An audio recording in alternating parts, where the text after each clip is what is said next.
Good evening. Right off the bat. How about that? Good evening, ladies and gentlemen, and welcome to the TCRA Civil Rights Agenda LGBT show. So, I'll tell you a little bit about the Civil Rights Agenda. Okay. They sponsor the show. They are at 2129 Northwestern Avenue, Chicago.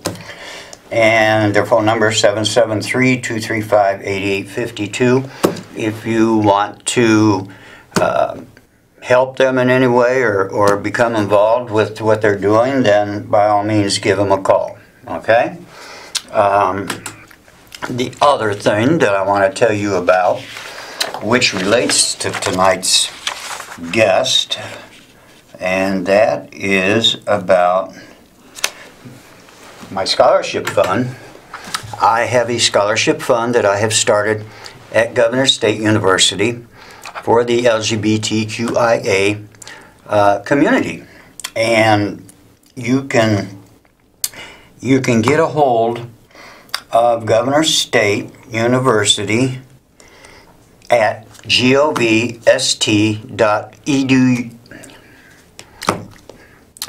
Let me try it again. govst.edu, okay? And /donation, and you can help us out, because there's a lot of people, and we all know that the community actually has a lot of people that have a hard time going to school, getting a complete education. There's a lot of obstacles out there. My guest tonight, actually, who I'm very, very proud of, is Tommy, and I'll let him tell you his real name so that I don't mess it up. What is it? It's Athanasios. There you go. See, isn't Tommy a little bit better? A lot better. Tommy graduated in May, or beginning of June. May, wasn't it? May, right. And he was the first recipient of the scholarship. And so I'm going to let him tell you a little bit about himself. He is going to join the Peace Corps, right? And his first assignment is going to be Madagascar. So maybe tell us a little bit how you came to decide on not only the Peace Corps, but Madagascar. Was that a choice, or that was assigned to me? Oh, that's assigned. Okay. So what inspired you to go into the Peace Corps? Sure. So when I started my college career at Governor State, I was 18. I just came from Joliet Junior College, and my first thing I wanted to do was study abroad. Okay. So at first it was Rome, and then it was Spain, and then it was Panama, and then it was Brazil. Okay. And I just got this taste for travel and volunteer work while abroad. Oh, cool. So as I was deciding what do I want to do with my degree, how do I want to use my education to empower others, Peace Corps popped up. Good. And that's very noble. That's very good. But Tommy also gave a speech at the commencement. Was that the valedictorian or? They just, it wasn't valedictorian, but they pick a student leader that's made an impact in the community at Governor State. Cool. And they picked me. Excellent. Well, they couldn't have made a better choice, that's for sure. Actually, I saw your paper that you turned in. Okay, I read it because I wasn't part of the selection committee, but they asked me to take a look at it, and I said, yeah, it looks great to me. So I'm glad you got it. Thank you. I really am. Anyway, so tell us a little bit about yourself, whatever you would like to tell us, and your how you got to this point. Sure. So I was born and grew up in the southwest suburbs. Okay. Been there all my life. Okay. For better or for worse. I always wanted to go to college. That was my dream. Okay. And I come from a working family, so I was unsure of if I was going to be able to get that opportunity. Enrolled in community college at 16. Okay. Took one class here, one class there, fell in love with social studies, sociology, and anthropology. Cool. Worked my way through college, and here I am. Did you, because I believe I read it, that you did some volunteering when you were younger and whatnot, right? I did, yes. So all throughout high school, I volunteered where I could. I did a lot with helping the elderly in retirement homes, helping with fundraising, the little stuff you do when you're a teenager. What can you do? When you were in high school, did they have an LGBT club? They did. Did they? Mm-hmm. Okay, and that's good. And there's a lot of schools, especially in Illinois, that is doing that. I was born and raised in Topeka, Kansas, and I know I went back for my 50th graduation reunion, and I found out that Topeka High School actually had an LGBT group, okay, support group. So I asked them if I could speak, and they said, yeah, sure, yeah, we got a meeting coming up, come on in. So I went in, and I told them, I said, you know what, you guys are very lucky. Number one, in the state of Kansas, to allow something like this just totally blows me away. Because Kansas is so Republican and conservative and so on and so forth, that it really surprised me, you know. And that's what I kind of alluded to when I talked to him, was that, you know, 50 years ago from that point, you would not have a club, nor would you see anybody really coming out, you know. Mm-hmm. You know, and so that was a point I tried to get across to them, how lucky they were, basically, to have that opportunity.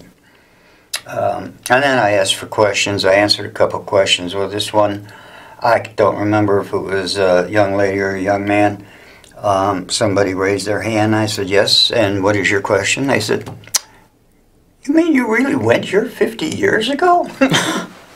I said, yeah, I did. And I said, no, this wouldn't have been working back then.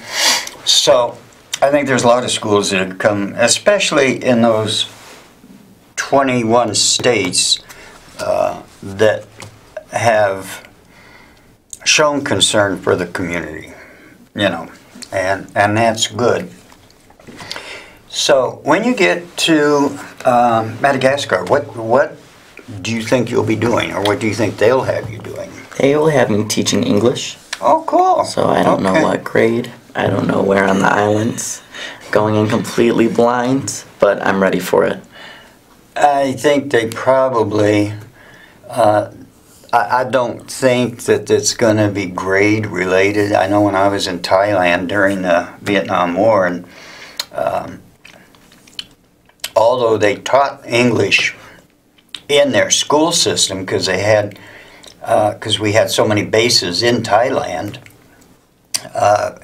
bases of operation for the Vietnam War, that English was absolutely required, you know. But I think in Madagascar and some of those countries, it probably isn't dependent on their age or grade. It's just, you know, it's not a prevalent language, and you know, so they're trying to teach them something in the event that they want to, you know, work with people that use the English language. So that's probably what it is. But you never know. Are you prepared to teach it? Because you may have young and old and anything and everything in between. So are you looking forward to doing that? I'm really excited for it. I know it's It's going to be challenging. There are going to be days when I want to rip my hair out, but Oh, don't do that. It'll come out soon enough. So, let me tell you. So now, have you taken any classes in their language? no. No. So, Okay. the first 3 months they teach you the language, and their language is Malagasy, and it's from a dialect of French.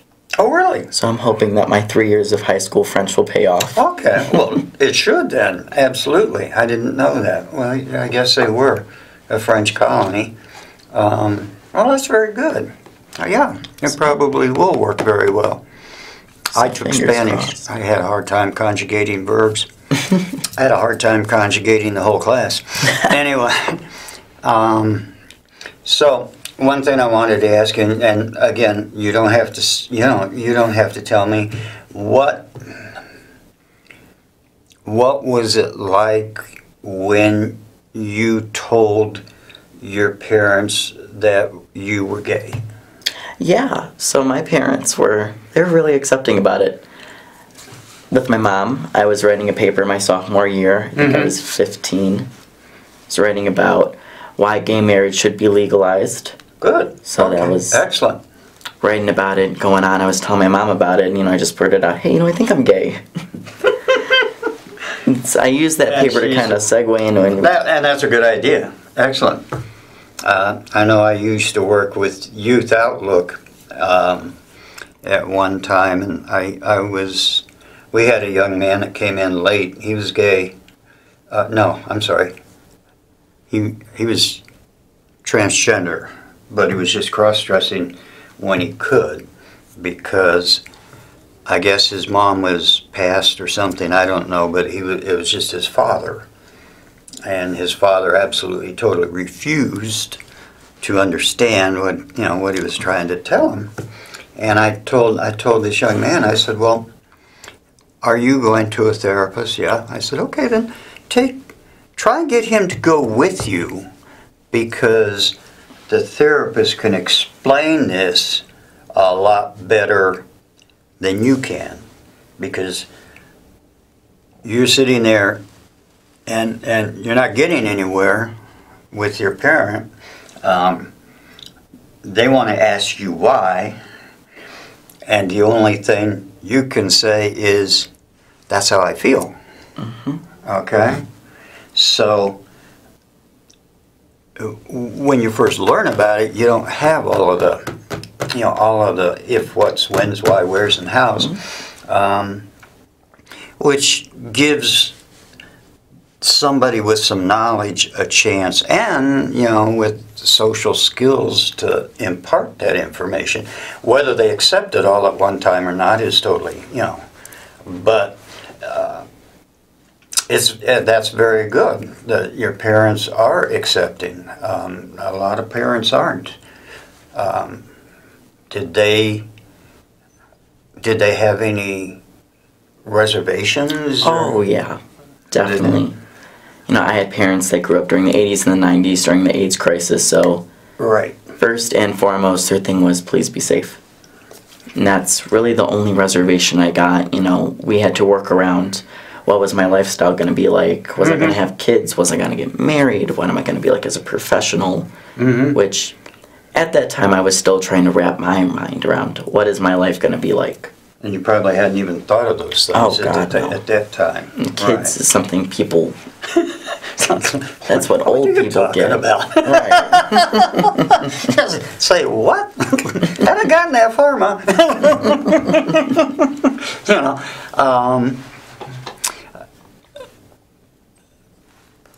How did you? Well, you told me you broached the conversation basically with the paper you wrote. But that was. Did she get an inkling when she read it, or? My parents always knew. Really? Oh yeah, I was a very flamboyant young man, so okay. It was kind of just waiting for the announcement.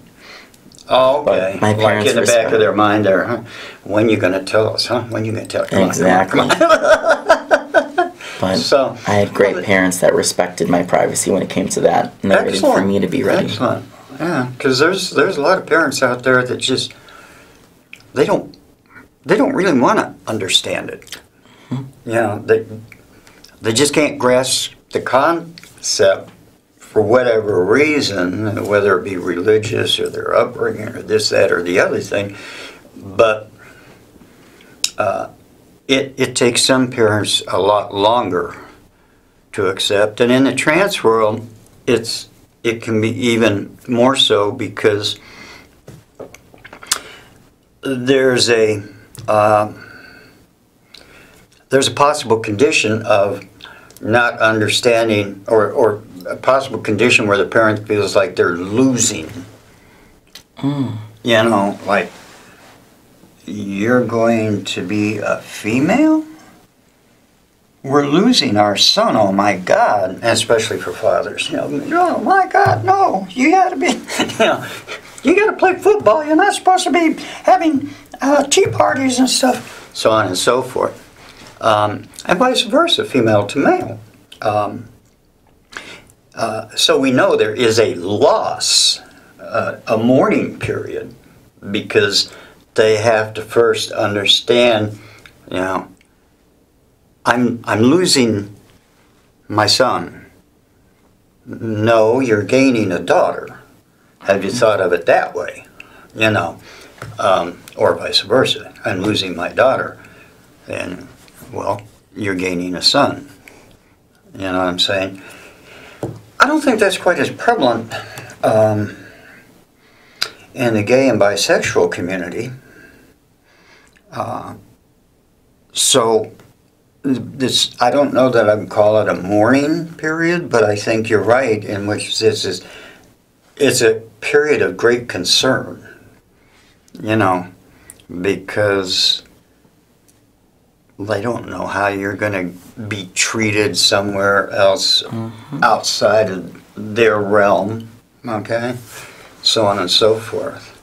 So, you know, have you, I mean, and again, something, you know, I may ask a question you don't want to talk, you know, you don't want to tell me, you can say. Go for it, open book. So did you have any troubles in school? Sure. Did you? Sure. Okay. Nothing too traumatic or... You know, I had my fair share of hazing and bullying, and I think, as horrible as it is to say, that's part of the LGBT upbringing when you're an adolescent. It's a staple. Absolutely, yes. You know, I wouldn't say that I had it worse than anyone. You know? Right. But I had a great community behind me that when I did need support or when I did need someone to talk to. Well, it sounds too like you also had you had the support of your parents, which is a huge, you know, that's a pocket of relief right there. You know, okay. School bell rings, I don't have to deal with you guys anymore, but I can go home and nobody's going to say a word, nobody's going to give me a hard time, you know. But now when you were in high school, when they had the LGBT club or group or whatever they wanted to call it, did you find that the other students were more accepting? Yeah, I would agree with that. I wish we talked more about the shared experiences we had back then, and talked about maybe there's something wrong here in our culture, even in the microculture in our school. Right. But I think just being there for each other, knowing that other LGBT people exist, that was enough. You know, at the end of the day, that was enough for us to sustain what we needed to. Do you think it gave the, let's say straight, I hate that word, but do you think that this, or cisgender population were more supportive or less anti, or, you know, for having a club there, and they know that, okay, yeah, we have people here? I think most of them thought the club was low on the radar for them. Oh, absolutely. You know, adolescence, talking about stuff about gender spectrum and sexuality and fluidity. Those are abstract thoughts, especially for someone that's 15, 16, 17. So Right. I think they knew it existed, but it was something so complex they just didn't want to think about it.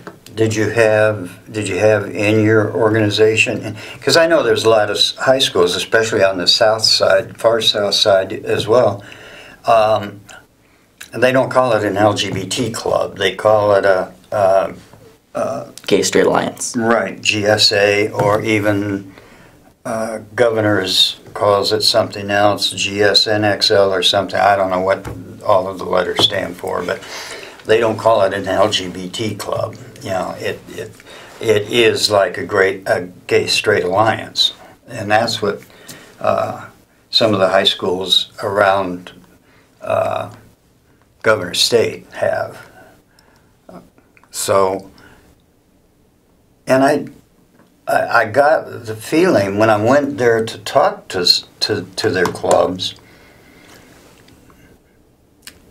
I didn't feel like there was anybody really gawking at me or you know, like, oh, what's that, you know, type of thing. So I think those clubs help a little bit with the culture and the fact that people, these younger people now, can see it as routine, everyday, you know, existence. So, did you have any straight people in Oh, yeah. Okay, in your group? We did, yes. Did you? Okay. And what do you think their and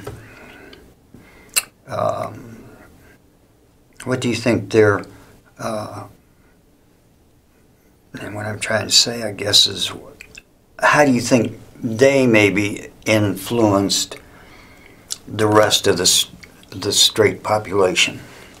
Oh, that's a good question. Do you think that they were more likely to stand up for somebody from the LGBT community versus... Absolutely. Okay. I think maybe the cisgender population might have stigmatized them and clustered them in with LGBT. Okay. Despite them being cisgender, them being heteronormative, whatever the case may be. But the people in that group that were a part of that community, I know that they would fight harder than some LGBT people for LGBT rights. Good, good. I'm just wondering what their outside influence may be. Do you know of any of the straight people in? Well, we've only got 5 minutes to go, so we've got to close this out. First thing I want to ask you is, is there anything that you want to tell the people out there?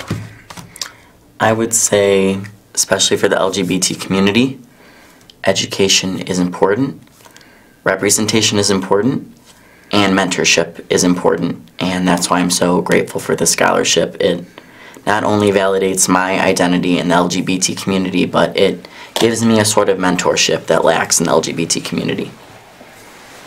And that's good. And I think that's what the purpose of some of the GSA clubs or LGBT clubs or whatever you want to call them does, is to help, you know, create an organization where you can see some people that are straight coming in to support friends or whatever, and I'm sure that gets out to, you know, Susie Q hears somebody say how dreadful it is, it's so and so. And, hey, get to know them first before you start judging them. Type. Absolutely. Okay. Well, Tommy, thank you so very much for coming on. And I'd hope maybe you can come on again sometime before you leave for that exciting adventure. Madagascar. It was a real pleasure having you here. I'm really glad to have been able to meet with you and talk with you. We didn't get a whole lot of chance when you actually the day you graduated and whatnot, so I'm glad we got a chance to talk a little bit, okay? And hopefully we can do that again. So, next month, same time, same station, the third Friday of the month. For those that are outside the Chicago area, because this broadcasts on Channel 21, we hope that you will pass along that the way to get in touch, or the way to see the program, same time slot, same day, outside Chicago, it's cantv.org, and you go on at 6:30, you look for the LGBT show. There's some drop downs there that will allow you to find that, and you click on that and you're right here with us. Okay? So till next time, next month, you all have a pleasant time, and let's hope the weather gets better. We're supposed to be in summer as of today. Anyway, till then, goodbye.